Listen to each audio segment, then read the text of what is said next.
नमामि धन्वन्तरिमादिदेवम्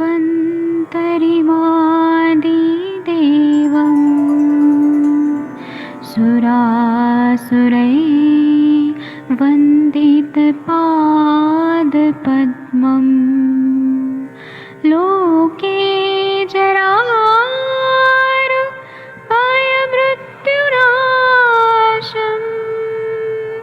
दातारमीशम्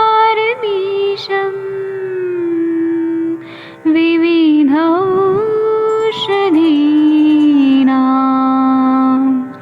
शङ्खं चक्रं जलौकां दधतं मृतघटं चारुतोर्भिश्चतुर्भिः सूक्ष्मस्वच्छादिरुद्यं शुकपरिविलसन् मौलिमम्भोजनेत्रम् कालाम्बोदोज्ज्वलाङ्गं कटितटविलसत् चारुपीताम्बराढ्यं वन्दे धन्वन्तरिन्तं निखिलगदमिव प्रौढदावाग्निनीलम्।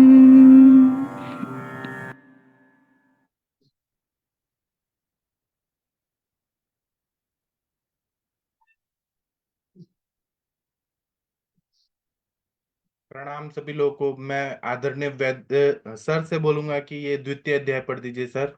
जी जी वैद्य जी प्रणाम, नमस्कार सभी को, प्रातःकालीन सुप्रभात। द्वितीय अध्याय अथा तो विरेचन कल्पम व्याख्या श्याम इतिहास माहुरात्रेयादयो महर्षय। अब इसके आगे विरेचन कल्प का व्याख्यान करेंगे, जैसा कि आत्रेय आदि महर्षियों ने कहा था। अगला भी पढ़ दूं वैद्य जी? हाँ सर, हाँ सर। निचोत का स्वरूप कषाय मधुरा रुक्षा विपाके कटुका त्रिवृत कफ पित्त प्रशमनी रोक्षा अनिल कोपनी। निशोथ जो है वो कषाय है, मधुर है, रुक्ष है, विपाक में कटु है, कफ पित्त प्रशमक है और रुक्ष होने से वात प्रकोपक है। यहाँ पे वक्तव्य में लिखा है कि विरेचन द्रव्याणाम मूलेषु त्रिवृत त्वक्षु तिलवक क्षीरेषु स्नोही फलेषु हरित की प्रधानानि। यानी कि विरेचन द्रव्यों में त्रिवृत, इक्ष्वाकु, तिलवक, क्षीर में स्नूही और फलों में हरित की प्रधान है। जी वैद्य जी। जी thank you sir, thank you. तो कल तक हम लोगों ने वमन कल्प के बारे में पढ़ा था, मदन फल वगैरह सब के बारे में। अब हम विरेचन कल्प के बारे में शुरुआत कर रहे हैं, जैसे कि आत्रेय आदि महर्षियों ने कहा था। तो सबसे पहले निशोत्तर के बारे में बता रहे हैं कि निशोत्तर कषाय मधुर रुक्ष विपाक में कटु है। पेट में जाके मतलब जब उसका विपाक होता है तो कटु हो जाता है। कफ और पित्त का शामक है और ये ज्यादा देने से वायु का प्रकोपक है, वायु को प्रकोपित करता है। क्योंकि इसका रस ही जो है कषाय है, विपाक कटु है, तो ये वायु का प्रकोप करता है। और विरेचन द्रव्यों में विरेचन द्रव्याणाम षष्ठी बहुवचन, इसमें मूलों में क्योंकि सप्तमी बहुवचन है, मूलों में त्रिवित जो है वो श्रेष्ठ है। फिर त्वचा में तिलवक श्रेष्ठ है। शीर में स्नुही शीर है श्रेष्ठ है। और फलों में हरित की श्रेष्ठ है। विरेचन द्रव्यों में ये चीजें श्रेष्ठ बताई हैं। Thank you. अब हम इसका टीका पढ़ेंगे। एक मिनट रुके। हाँ, कृपया इसकी टीका पढ़ दीजिए कोई। जो मुझे पहले पता ही नहीं था। प्लीज कोई टीका पढ़ दीजिए। पढ़ाने का तरीका इतना सरल है कि जब पढ़ाते हैं तो सीधा का सीधा कल्पन कल्पो योजना विरेचन नहीं, उसके पहले वाला वमनादंतरम ऐसा वाला पढ़िए। ज्यादा सोचने की जरूरत नहीं पड़ेगी। सर वो दिख नहीं रहा है स्क्रीन पर। देखिए हाँ द्वितीय अध्याय हाँ के दिख रहा है वमनात् अनंतरम विरेचनस्य उपयोग इति वमन कल्पात् अनंतरम विरेचन कल्प प्राक्रम्यत इति आह। इसका मतलब है कि वमन कल्पों के बाद विरेचन का उपयोग होता है। इसलिए वमन कल्पों के बाद मतलब वमन प्रक्रिया के बाद विरेचन का उपयोग होता है। इसीलिए वमन कल्पों के बाद विरेचन कल्प का क्रम के वजह से हम लोग कह रहे हैं, यहाँ पे कह रहे हैं। आगे पढ़िए सर। कल्पन कल्पो योजना विरेचन अधोभागेन दोष निर्हरणम तस्य कल्पो विरेचन कल्प ता व्याख्यायास्याम शेष पूर्ववत् दन्ति द्रवन्ति आदिभ्यः सर्वेभ्यो अपि विरेचन द्रव्येभ्यो निरपायित्व निरपायित्वा निरपायित्वात् विरेचनसा क्या लिखा व्या व्यवधानात् निषिद्ध प्रसरत्वात्। जी पूर्व त्रिवृत्ताया उपन्यास। इसका मतलब है कि कल्पन कल्पो, इसका मतलब ये कि योजना जब हम लोग करते हैं कल्पनाओं का, कल्प का, तो उसका मतलब है योजना, युक्ति पूर्वक योजना करते हैं। विरेचन का मतलब है कि अधोभागे न, अधोभाग से दोष निर्हरणम, दोषों को निकालना। तस्य कल्पो विरेचन कल्प, तो उसके कल्प जो है उसको विरेचन कल्प बोलते हैं। तब व्याख्या से आमा, उसके बारे में व्याख्या कर रहे हैं। शेष पूर्ववत, तो जैसे पहले वमन का जैसे बताया था वैसे ही यहाँ पर भी वही स्टेप लेके बताएंगे। दंती द्रवंतादिभ्य, दंती और द्रवंती आदिभ्य सर्वेभ्यो अपि, सभीयों में, विरेचन द्रव्येभ्यो, विरेचन द्रव्यों में, निरपायित्वाद विरेचनात् व्यवधान निष्प्रसारत्वात्, तो सभी द्रव्यों में कुछ ना कुछ व्यवधान होता है, कॉम्प्लिकेशन होते हैं। पूर्व त्रिविधताय उपन्यास, इसलिए सबसे पहले हम लोग त्रिविध के बारे में बताएंगे। सभी में कुछ ना कुछ कॉम्प्लिकेशन होते हैं वो, क्योंकि दंती का आपने दंती मूल लिया, उसका विरेचन लिया ना, तो बहुत ज्यादा डिहाइड्रेशन होता है। लेकिन विरेचन में ये जो त्रिविध है ये इतना नहीं उतना करता है, लेकिन उसके बारे में भी बताएंगे। आयुर्वेद रसायन का पढ़िए सर, टीका। हेलो। हाँ जी। विरेचन कल्प व्याख्यातु प्रतिजानीते अथ इति अथ विरेचन कल्प तत्र संग्रहे विरेचन द्रव्याणां मूलेषु त्रिवृत् तु इक्षु तिलवक क्षीरेषु स्नुहि फलेषु हरितिकी प्रधानानि इति अथ त्रिवृत्। अब रुकिए, समय आरती मैम कुछ बोल रही थी आप। नहीं सर, मेरे को लगा आप पढ़ने के लिए बोल रहे हो। जी सर। अच्छा, आगे का आप पढ़िएगा। इसमें बोल रहे विरेचन कल्प व्याख्या तुम प्रति जानीते, मतलब उसकी व्याख्या बताएंगे। अथेति से शुरू किया गया है, ये जो श्लोक है ना, यहाँ पे अथा तो विरेचन कल्पम, ऐसे अत अत ऐसे शुरू किया गया, अथेति। तो विरेचन कल्प के बारे में व्याख्या बताएंगे। अतः विरेचन कल्प, अब विरेचन कल्प बता रहे हैं। तत्र संग्रह, कल्प अध्याय दूसरा में अष्टांग संग्रह में भी बोला है, विरेचन द्रव्याणाम मूलेषु त्रिविध, विरेचन द्रव्यों में सबसे अच्छा कौन सा है? त्रिविध है। त्वचा वाले जो द्रव्य हैं जिनकी छाल यूज करते हैं उसमें तिलवक श्रेष्ठ है। अगर हम शीर कल्पना देखते हैं तो स्नोही सबसे श्रेष्ठ है। फल में हरित की प्रधान रूप से श्रेष्ठ होता है, ऐसा बता रहे हैं। ठीक है, एक मिनट, मेरे इसमें कहाँ गया? हाँ सर, कुछ पूछना है? दूसरा नंबर का जो श्लोक है ये पढ़िए। कौन पढ़ेगा? आरती मैम आप पढ़ेंगी? हाँ जी सर, प्रणाम सर। जी प्रणाम मैम। सर दूसरा पढ़ना ना। हाँ। से दानु औषधे युक्ता वात पित्त कफ अपह कल्पै वशेष्य मासाध्य जायते सर्व रोगजित।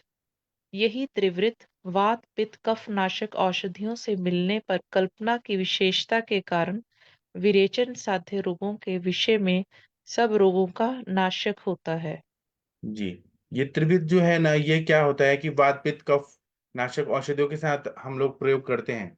तो विरेचन साध्य व्याधियां, जैसे कि कामला व्याधि है, उदर व्याधि है, जलोदर की व्याधि, या फिर जो भी स्किन प्रॉब्लम है, या अधोग रक्त पित्त है, या फिर ऊर्ध्वग रक्त पित्त है, जो भी विरेचन से, या फिर मस्तिष्क रोग है जिसमें हमको विरेचन की जरूरत पड़ती है, क्लॉट है, जो भी विरेचन से ठीक होने वाली व्याधियां हैं उसमें त्रिविध जो है ये और औषधियों के साथ हम लोग बनाते हैं, वात पित्त कफनाशक औषधियों के साथ मिलाते हैं, तो ये विशेष रूप से अच्छी हो जाती है और सभी रोग को ये नष्ट कर देती है। और त्रिवृत का हम लोग काढ़ा यूज करते हैं, चूर्ण यूज करते हैं, अवलेह के फॉर्म में भी त्रिवितले हम यूज करते हैं। जी, इसका टीका पढ़ते हैं। इसकी टीका पढ़ दीजिए। अथ त्रिवृत च आम्यो कल्पः कषाय मधुरा रूक्षा विपाके कटुका त्रिवृत कफ पित्त प्रशमनी रोक्ष्य रोक्ष्यच अनिल कोपनी स अनेन अस्य स्वरूपकयनम् कथनम कथनम। हाँ, ये तत्र पहला श्लोक है, इसके बाद वाला भी पढ़ना है। अब यहाँ पे त्रिवित श्यामायो कल्पा, जो त्रिवित है वो कौन सी वाली है, तो काली निशोत्तर। दो तरह की होती है, श्वेत और काली। तो ये श्याम त्रिवित है, उसके बारे में बता रहे हैं। तो ये कषाय मधुर रस की होती है, रुक्ष होती है, विपाक में कटु होती है, कफ पित्त प्रशमन करती है, और ये रुक्ष होती है इसलिए वायु का प्रकोप करती है। अनन्यास्य स्वरूप कथनम, अनेन से यहाँ पे इसके स्वरूप के बारे में बताया जा रहा है। हाँ, ये आयुर्वेद रसायन, और दूसरा श्लोक भी पढ़ दीजिए मैम। त्रिवृत त्रिवृत त्रिवृत गुणाना। गुणाः कषाय मधुरेति सेदानी सेदानीम् औषधैर्युक्ता वात पित्त कफा अपहै कल्पै वैशेष्य मासाद्य जायते सर्वरोगजित सा एव गुणा त्रिवृत अधुना वात पित्त कफ घनैर औषधै युक्ता कल्प विशेषत्व प्राप्य विरेचनसा यव्य यव्याभिपये सर्वरोग जिजायते। हाँ, इसमें बोले त्रिविध गुणाना, त्रिविध के गुण बता रहे हैं कि कषाय मधुर आदि। कषाय रस है, मधुर रस है, फिर रुक्ष है, फिर विपाक में कटु है, ऐसे सारी चीज बताए। और कफ पित्त को प्रशमन करती है और वायु का प्रकोप करती है। फिर उसके बाद में दूसरा श्लोक है कि सा का मतलब ऐसा है कि एवं गुणा त्रिविध, ऐसा त्रिविध का गुण है। अधुना वात पित्त कफ अग्नि और औषधि युक्ता, मतलब त्रिदोष शामक औषधियों के साथ हम लोग जब प्रयोग करते हैं, कल्प विशेषत्व प्राप्त, जब उसका कल्प बनाते हैं, जैसे कि हम लोग त्रिविध अवलेह बनाते हैं या त्रिविध घृत बनाते हैं, जो भी हम लोग औषधियों के साथ मिक्स करके करते हैं, विरेचना सा यद व्याधि विषय सर्व रोग विज्जायते, तो जो भी विरेचन से साध्य जितनी भी व्याधियां हैं, सभी को ये जीत लेता है, ठीक कर देता है। फिर आयुर्वेद रसायन में बोला है संयोगाधिकृतान गुणाना सेदानी मिति। सेदानी मिति जो श्लोक शुरू किया है दूसरा का, सेदानी औषधि युक्ता, इसका अर्थ ये है कि संयोगाधिकृतान गुणाना, मतलब संयोग आदि करने से इसके गुणों में वृद्धि हो जाती है, ऐसा कहा गया है। जी, आगे का तीसरा श्लोक पढ़ेंगे। द्विधा द्विधा ख्यातम च तन्मूलम श्यामम। जी, आप पढ़िए। निषोध की जड़ के दो भेद।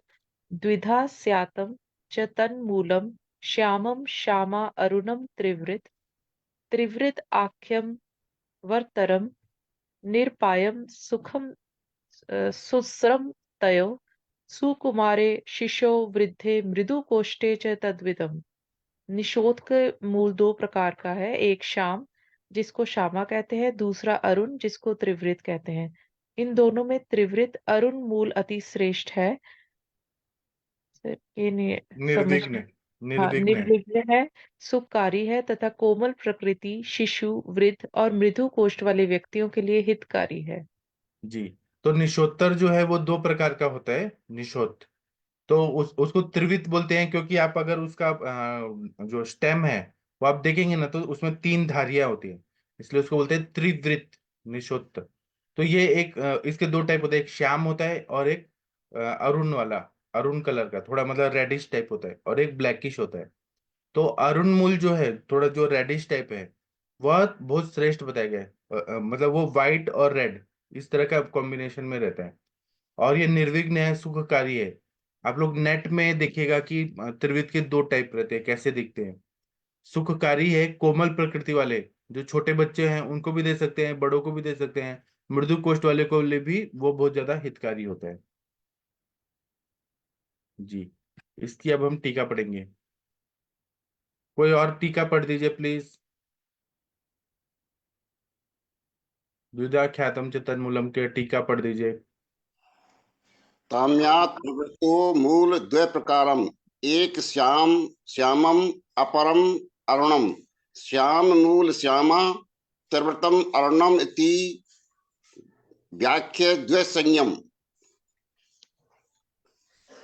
उसका मतलब है कि उसका तस्या त्रिवृतो, उसके त्रिवृत के मूल के दो प्रकार है, एक श्याम है एक अरुण है। श्याम मूल जो है वो श्यामा होता है, और त्रिविध है उसको हम लोग अरुण वर्ण का त्रिविध बोलते हैं। ये दो तरह का संज्ञा प्राप्त होता है।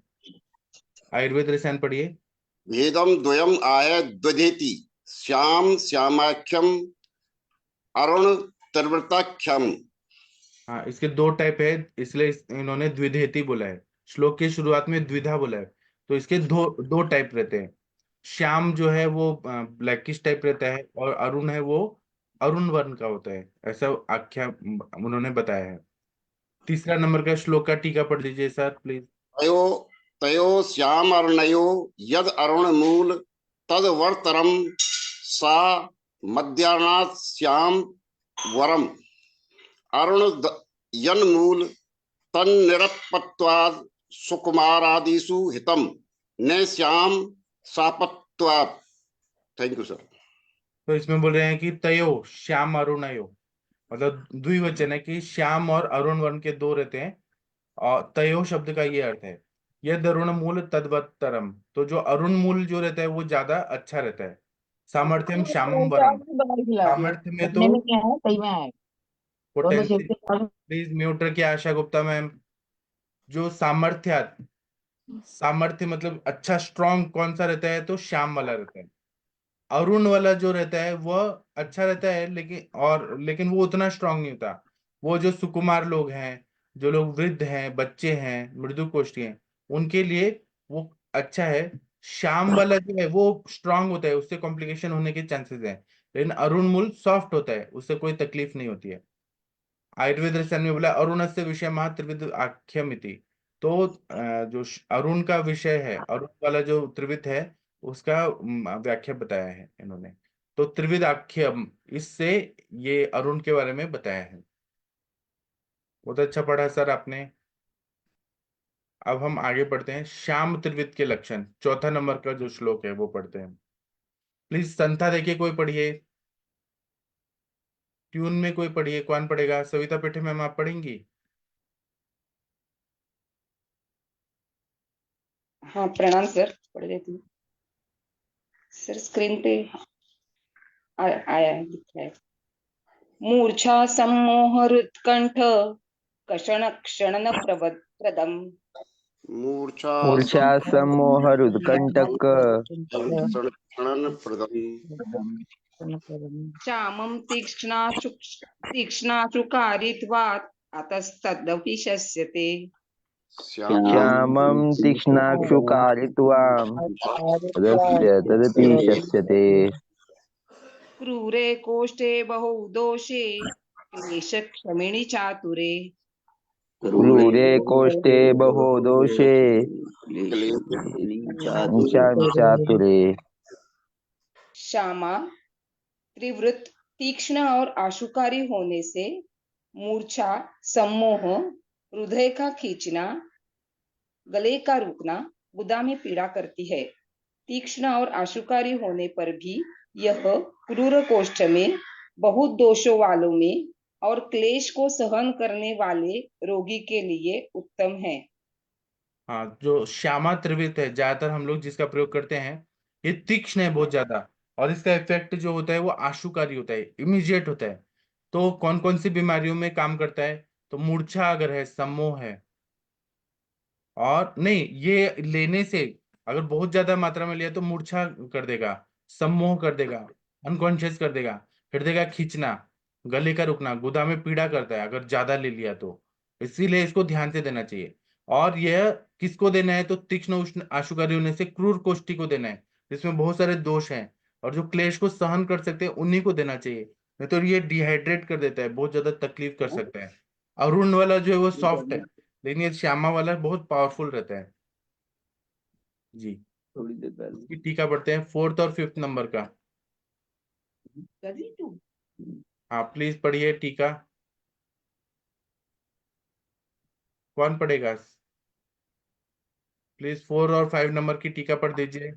श्याम मूल मूर्छादि हृत कंठ कसग क्षणन प्रदम तत्ति क्षणत्वाद आसु कारत्वात् च पायत्वामश्च तदेव रूपम अपि श्याम सस्यते क्रूर कोष्ठादि विषये। Thank you sir.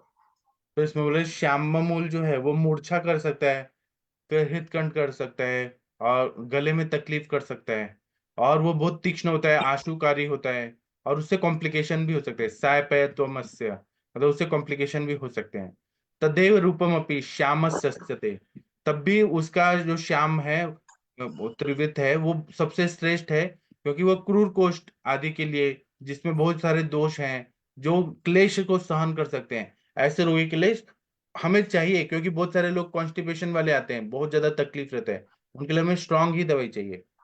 आयुर्वेद रसायन पढ़ दीजिए सर। आयुर्वेद रसायन श्यामस्य विषय है मूर्छेति मूर्छा सम्मोह ज्ञान भ्रसो तुल्य देहे पाता पातभ्या भेद कषण विलेखन हृदय से क्षणन छत कंठस्थ। हाँ, तो मूर्छेति से ये श्लोक की शुरुआत है, 4 नंबर का देखिए। तो उसका मतलब है कि श्यामम विषय, श्यामस्य विषय महा, श्यामस्य मतलब षष्ठी एकवचन, उसके बारे में विषय में बता रहे हैं। मूर्छेति श्लोक से शुरू किया गया है। मूर्छा सम्मोहयोर ज्ञान भ्रंशे, मूर्छा होता है, सम्मोह होता है, ज्ञान का भ्रंश होता है, पेशेंट अनकॉन्शियस हो जा रहा है। ऐसे देह पाता पाताभ्यम भेद, शरीर गिर जा रहा है, कन अनकॉन्शियस हो रहा है ज्यादा अगर इसका प्रयोग कर रहे हैं। कषण विश्लेखन से हृदय से, मतलब कषण शब्द का मतलब यह है कि मतलब हार्ट में भी बहुत ज्यादा पेन करते हैं अगर डिहाइड्रेट हो गए तो, पाल्पिटेशन वगैरह करने लगता है। शतकंठस्य का मतलब है कि शरीर को मतलब आवाज बैठ जाती है अगर ज्यादा विरेचन हो जाता है तो। आप लोगों में से त्रिवित लेहम का प्रयोग किसने किसने किया है? क्या अनुभव है, कुछ बताना चाहेंगे? वीना मैम आप कुछ बताना चाहेंगी? शशि मैम, त्रिवित लेहम का प्रयोग किया है आपने चिकित्सा में? शैलेश भाई, सर महेंद्र सर, आपने त्रिवित लेहम का प्रयोग किया है क्या चिकित्सा हाँ में? सर, त्रिवृत लेयर लेम का प्रयोग किया और त्रिवृत चूर्ण का भी प्रयोग किया है सर। तो और क्या अनुभव है? त्रिवृत चूर्ण त्रिवृत लेयर से सर बढ़िया सुबह ज्यादातर विरेचन हो जाता है। 10 तो एक ही 10 जाता है जनरली पेशेंट। जी सर, जी सर, जी सर, थैंक यू हाँ सर। शशि मैम आप बताइए। नहीं के बाद में कि 4, 5 या 6, 10 जाए, इस तरह कोई स्थिति नहीं होती और उसको ये महसूस होता है कि मेरा पेट साफ हो गया। जी हाँ हाँ, शशि मैम हाँ जी बताइए। सर, हाँ जी सर, गुड मॉर्निंग। मैंने बोला तो कि मैंने यूज किया है और मुझे अच्छे रिजल्ट मिले हैं। और ये सर की बात सही है कि एक ही मोशन से आराम आ जाता है, मतलब कई सारे नहीं होते हैं। तो पेशेंट के लिए नित्य विरेचन के फॉर्मेट में भी यूज कर सकते हैं, बढ़िया रिजल्ट आते हैं। जी जी सर, थैंक यू सर। और शैलेश भाई आप कुछ बताना चाहेंगे? हाँ सर, किसी पेशेंट को गर्म पड़ता है तो मैंने इसके अंदर यष्टि मधु ऐड करना शुरू किया तो बहुत अच्छा रहा फिर। अच्छा, मतलब आप कितना मात्रा में देते हैं कि गर्मी शुरू होता है सर? यष्टि मधु कितना ऐड कर? यष्टि मधु करीब समझिए 20% जितना। वैसे इसके अंदर हरित की भी है और हरित की आंवला भी मैंने तो मिक्स किया हुआ है इसके अंदर। जी हाँ शशि मैम, आपने यूज किया है ऐसे कभी यष्टि मधु के साथ? यष्टि मधु के साथ तो नहीं किया सर, लेकिन हमने गुड़ूची के साथ यूज किया है इसको। गुड़ूची और कुटकी कुटकी के साथ तो उसका रिजल्ट भी अच्छा आता है। फिर उसमें यह है कि यदि तीव्र कोष्ठ का हो व्यक्ति, उसको भी दिक्कत नहीं आती है, ना वो उसके जलन वगैरह कुछ ऐसी स्थिति होती है। जी मतलब कुटकी चूर्ण भी देते हैं साथ में, कुटकी और निसोत और आंवला, सॉरी गुड़ूची। जी बहुत अच्छा बताया आपने। और किसी ने यूज किया है बता सकते हैं? आरती मैम आपने यूज किया है तो बताइए। जागीर सिंह जी, वीना मैम कुछ बताइए आप लोगों ने। हाँ कृष्णा मैम बताइए। नहीं सर, नमस्ते सर, सबको नमस्कार सर। सर मैं क्वांटिटी जानना चाहती थी। जैसे सर ने बताया कि 20% इसमें हम यष्टि मधु मिलाते हैं, लेकिन त्रिवित्त की मात्रा कितनी रहती है सर? त्रिविध आप लोग कितना यूज करते हैं कृपया बताइए। मैं खुशी मैम। हाँ सर, महेंद्र सर बताइए। मैं सर 3 ग्राम से 5 ग्राम तक का यूज करता हूँ सर। एक इसमें उपयोग और बताया सर एक बुक में, ये पता नहीं उपयोग तो नहीं किया, लेकिन इसको करके देख सकते हैं अपन। कि गन्ने के बीच में फाड़कर उसके अंदर निःशोथ के कल का लेप लगाएं और उसको रस्सी से अच्छी तरह बांध के पुटपाक करके और फिर उसको यदि देते हैं तो वो पित्त जो बेकार हैं उनमें अच्छा विरेचन करता है। अभी पता नहीं उपयोग तो किया नहीं, पर यदि उपयोग करके देखें तो इसको मालूम पड़ सकता है कैसा होता है ये। अच्छा। और एक बताया इसमें कफज रोग में कि पीपल, सौंठ, यवछार और निःशोथ इनको संभाग लेकर शहद के साथ यदि मिश्रित करें तो कफज रोगों में ये अच्छा काम करेगा। एक बताया इसमें बात रोगों के लिए, तो उसमें निःशोथ चूर्ण 4 भाग, दालचीनी, तेज पत्ता, काली मिर्च, इन सभी को चूर्ण बनाकर संभाग भाग में मिश्रित कर शहद के साथ सेवन कराएं तो ये बात रोगों में उत्तम विरेचन है।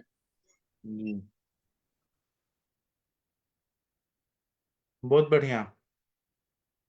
ठीक है, अभी वीना मैम आप भगवान का प्रेयर कर दीजिए प्लीज, टाइम हो गया। हाँ करती हूँ सर।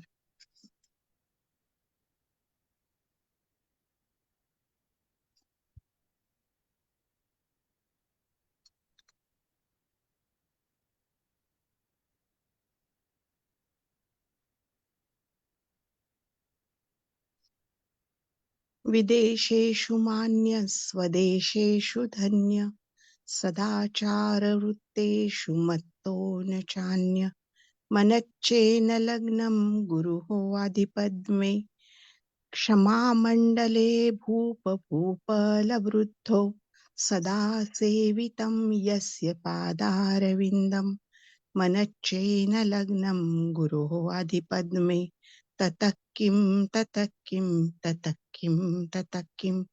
जिनकी पूजा राजा महाराजा करते हैं मगर उनका गुरु के शरण में न हो तो इस सद्भाव का क्या उपयोग है। Thank you sir. बहुत अच्छा बताया आपने, थैंक यू मैम। अब हम शाम को 7 बजे मिलेंगे, तब तक के लिए थैंक यू, प्रणाम सभी लोगों को।